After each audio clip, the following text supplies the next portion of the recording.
Guys, in today's show, we're going to cover off on how Swery has gone out and made his own Indy Studio, Resident Evil 7's Season Pass has been detailed, along with the fact that Nintendo Switch will be supporting a higher medium of SD cards in the future.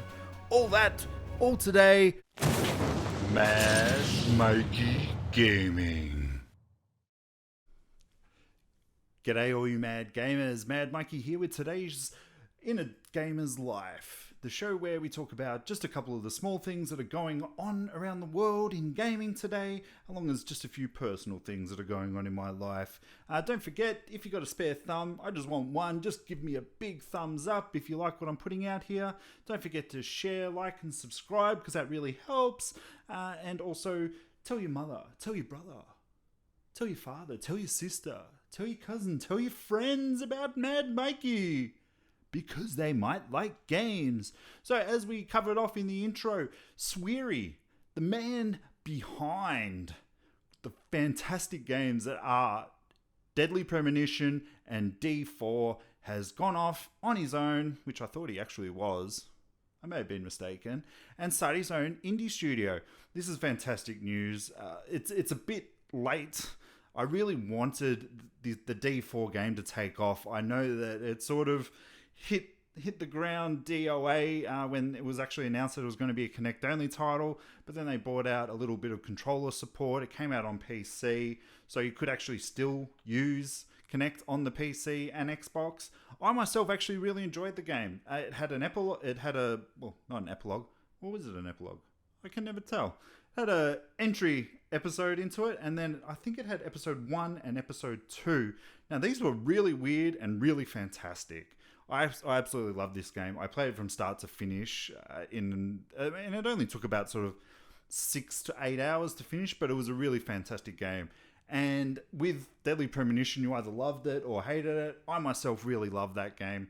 I've bought it probably about 4 times now. When it first came out, overseas, when it wasn't coming out here, I bought it on the Xbox.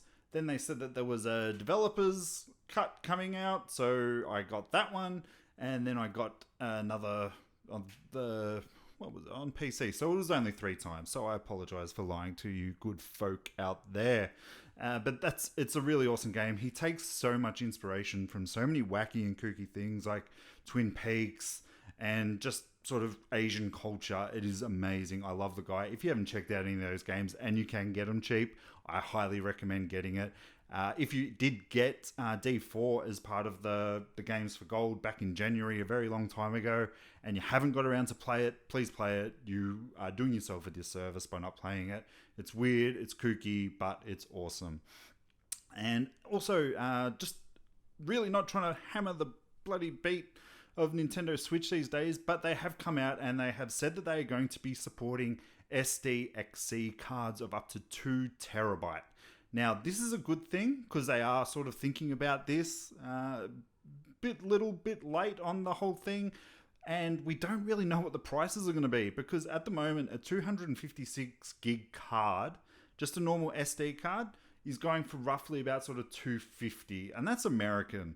So that's going to cost a lot of money if you want to sort of upgrade there. So I suggest you hit up and see if you get any awesome specials on eBay or Amazon or wherever you buy your SD cards from. Because, I mean, they're going to be really good that they're small and compatible for it, but whatnot. But it's not going to beat this fact that you can go out and buy like a 2 to 4 terabyte portable hard drive for less than $200, at least here in Australia anyway, if you are looking around for good bargains. I like the fact that they're future-proofing it, but at the same time, we don't know how much it's going to cost because they haven't even made these yet. They've only just announced them.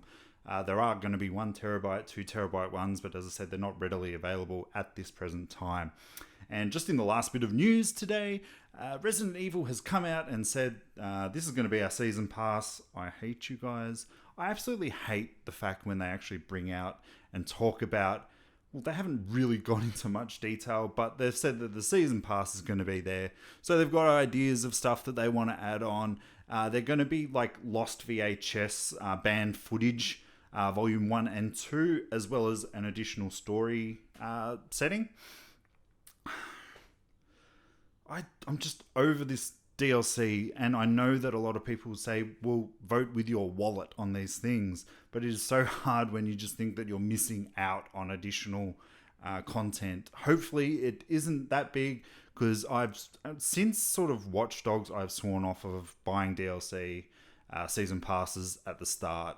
The only person that could probably sway me would be your Mass Effect or whatnot, but they're not actually doing it. They're doing it the smart way. They're like, well, we're going to add this on later on and talk about it. I wish other companies would do it. I just hate the idea of them saying, well, you know what, we've got all this extra stuff, but the game's not out. But we've got all this extra stuff that probably could be in the game later on. So either put it in or don't put it in. Don't ask us for money up front. It just sounds like you're begging. But that's it for today. It's the last day of my holidays. So over my holidays, I've actually TCBing, taking care of business on some video games. So I've through this week that I've had off, after YouTube and spending time with the fam, I've been able to finish Final Fantasy 15 and Gears of War 4. And just last night, I managed to finally finish Bayonetta 2, which to me is the perfect action game. I'd love to go back into it, but I've got far too many games to play. I've actually installed on the PlayStation 3 Yakuza 3, so I think I'm going to give that one a good swing. But going back to work, obviously time's going to be limited. But guys, thank you so much for watching. I hope you enjoyed it. Don't forget to comment in the links in the comment section below if there's anything that you're excited about from today's news. How you feel about season passes, because I'm pretty sure that nobody likes them anymore. I think they want to evolve. I think it should evolve. But guys, thank you so much. I hope you have a great day. Bye guys.